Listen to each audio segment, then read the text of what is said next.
What's up everybody? In today's video I will be attempting to customize this mouse, not in the sense of drilling extra holes or painting it. I was thinking of making new plastic housing, making it something that's not just black. I want it to be a color that really is eye-catching and looks good. I will be attempting to make it like a white marble with purple. Hope you enjoy.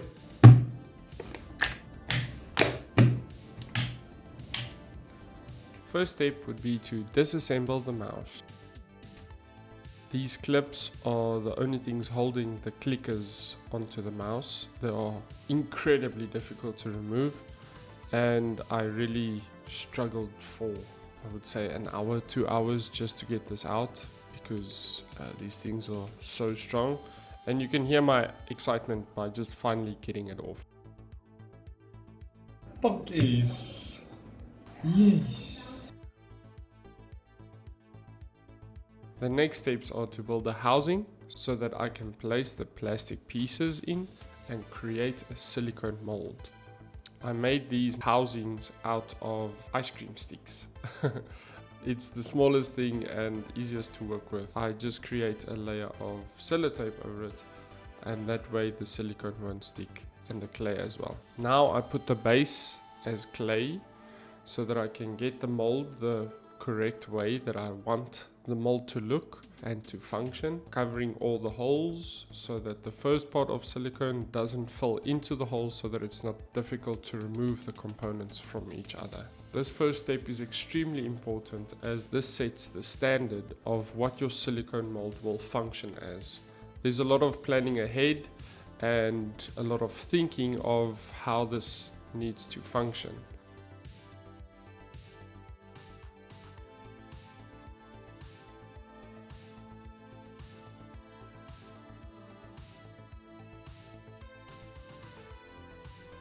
Now that my clay is ready, I can start mixing the silicone.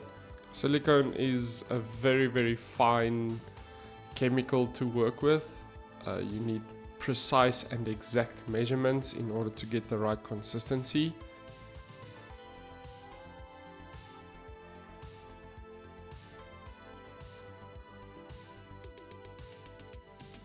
It is also extremely satisfying to watch and mix. It is a really fun thing to work with. This stuff is incredibly tough to mix. It feels like trying to mix chewing gum that was somehow raised by tar. I don't know. The stuff is incredibly tough and my arms are so sore just after 5 minutes. So as you can see, it is quite a struggle. Now the key with silicone pouring is you have to try and make your mold that you don't get any bubbles, because this is something you cannot fix. You can't reuse silicone, you can't adjust it. The only way you can adjust it is by removing. You cannot add something. So if there is a bubble, it creates a void, and the resin will actually go into that and create defects on your final product. So the key is to pour it on one side and have the silicone flow over as water would, and that creates an effect where it removes the bubbles and all the bubbles come to the top. Obviously this would be much easier if I had a vacuum chamber, but I don't, so yeah.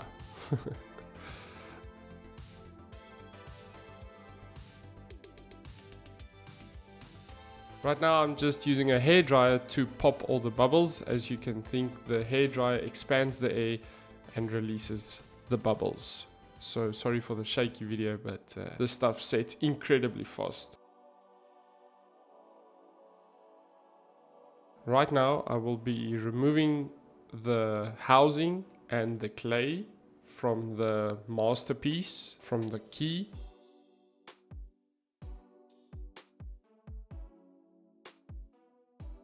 Unfortunately I have to cut it open, so I will have to re-sellotape it later. But this is the only way I can remove it that I know of easily.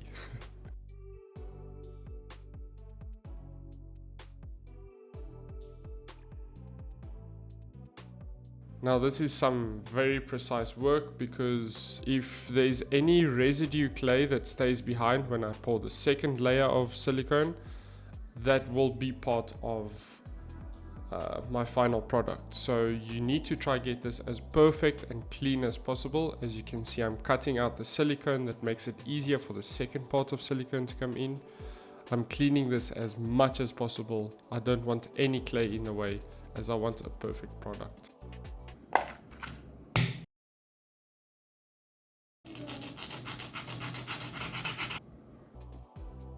This step is very important, as this creates vents for the resin so that it doesn't create bubbles.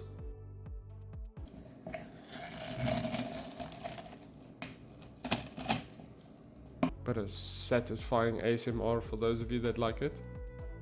Now, as mentioned previously, the whole point of these toothpicks are to create vents so that the resin will push out the air and create small sticks that I can easily remove from my final product. So that's why toothpicks just work very easy. I've seen people use wire, lots of things. It's just a precaution, and that's why there's a lot of planning that goes into this. The famous saying in resin pouring and silicone mold making is pour low, vent high. I don't know who said that. It's just how it works.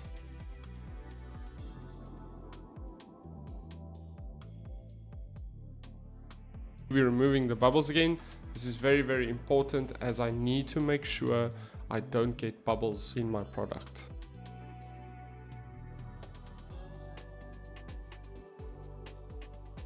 Now, for those silicone experts out there, you will notice that I have made some mistakes.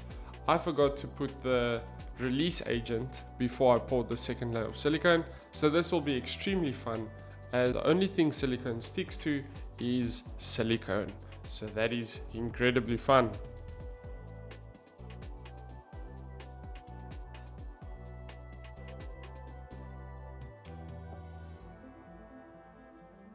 For now, we just remove the vents.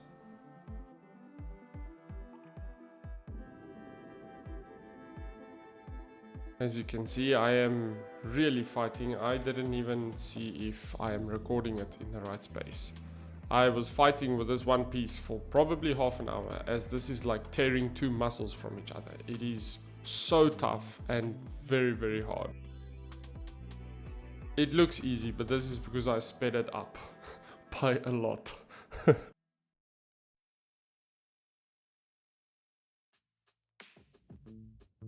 And there we go. Both masterpieces have been removed. All this excess, all this extra debris I will be cutting off. For this step, we will be adding talcum powder. Talcum powder is something that I know can be found in two products, baby powder and maizena. I have maizena. Talcum powder is a powder that releases bubbles and makes sure that my resin doesn't stick to my silicone, because trust me, that happens and you have to throw the whole thing away. Right now I'm making sure that it seals properly so that the resin doesn't leak out and that my mold matches perfectly. As you can think, a two-part mold has to align perfectly in order to create a working piece. Now what you can see me doing now is strapping it down, because I need the molds to stick together. This is just a makeshift system that I came up with. I am not a professional. I don't think this is how it is done, but this is the only thing I could come up with. People are very advanced. They use very advanced technologies to make their silicone molds. This is just base homemade. Whatever I had, I made a plan with. And for me it works. So I'm very happy.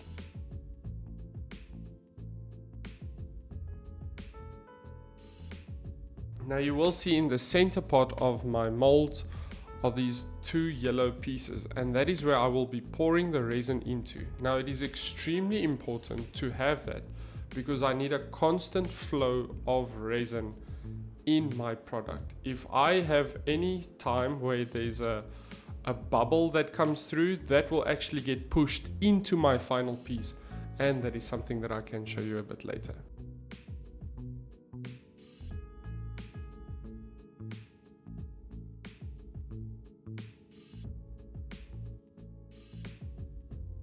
Now for my first attempt, I didn't actually know how I was going to achieve the marble. So as you can see here, I got the marble and I was very happy.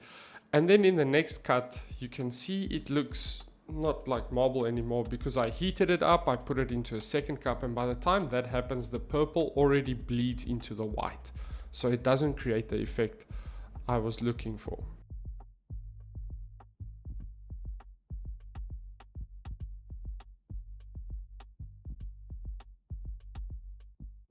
Now, as you can see, I'm pressing this one as I don't understand why the resin isn't flowing into the mold from my feeder. It is just stuck. So that is the first problem I notice.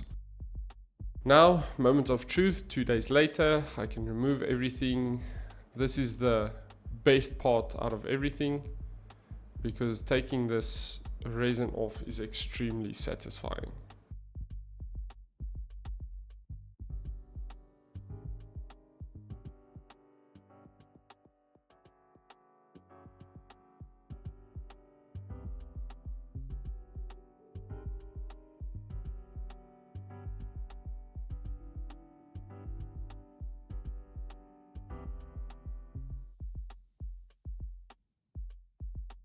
This is the satisfying part. As you can see, this is why I created the veins, is so that I could easily remove it, and it looks like mini toothpick resin pieces. I don't know what to call it.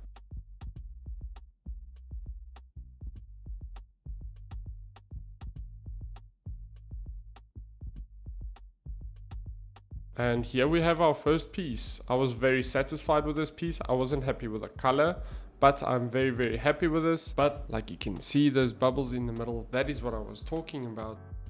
The resin pushing the bubble in. And there we go, the clicker. Here is the mistake that I noticed. As you can see, it only poured half, which is a problem. So that is something I fixed in my molds. And this is part 2. As you can see, it came out a bit more purple because I attempted the same method, and it came out nice, but not what I wanted. Now these are the final products I have made. Enjoy.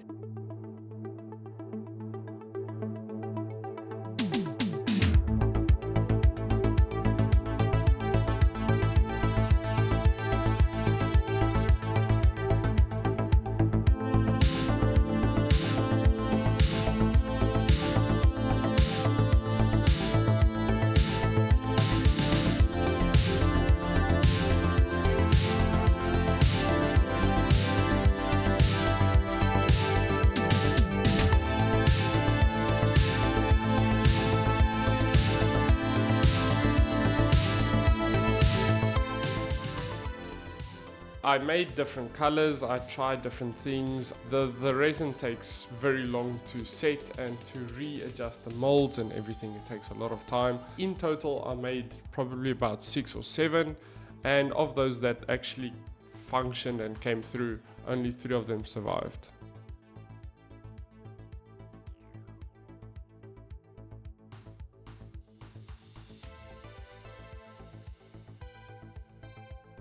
Now, as you can see, this is a light marble purple. This is the actual look I was trying to get. This is more purple than white, so in the future I will be attempting a different ratio, but I'm happy with the result. This black and turquoise is just a random idea I had one morning, and I tried it and it looks good. You can combine any colors with each other. It's a master key, so you can combine anything with anything. And here you can see I finally put it in. It functions, it fits, it looks good. I don't like the white with the purple. This mouse has a design flaw. The connectors are thinly made, and I just replicated that, but it might be something I can strengthen in the future. So these are the final products. This is what I started with. I think I achieved my goal of making something that's not just the same boring things you can buy from every shop. It's either white or black. I am happy with the results I got. Even though it's not perfect to my standards, I really feel like I can achieve much more by putting more time into this. But I would like to test it on different things as well. My next attempt will be a controller. I will be attempting to make the controller also something custom, something similar to this, and try learn from my mistakes and make some better stuff. So these are the final products. Here are some mistakes that didn't make it to the final cut. This one, some extra mistakes. I like the color pattern on this one. These are the purple ones you saw. This is something my wife made. It looks good. She liked the color idea, and when she made it, she didn't like it. So I would like to hear your ideas, color combinations, any feedback, and please like and subscribe, and I'll see you in the next one. Have a great day.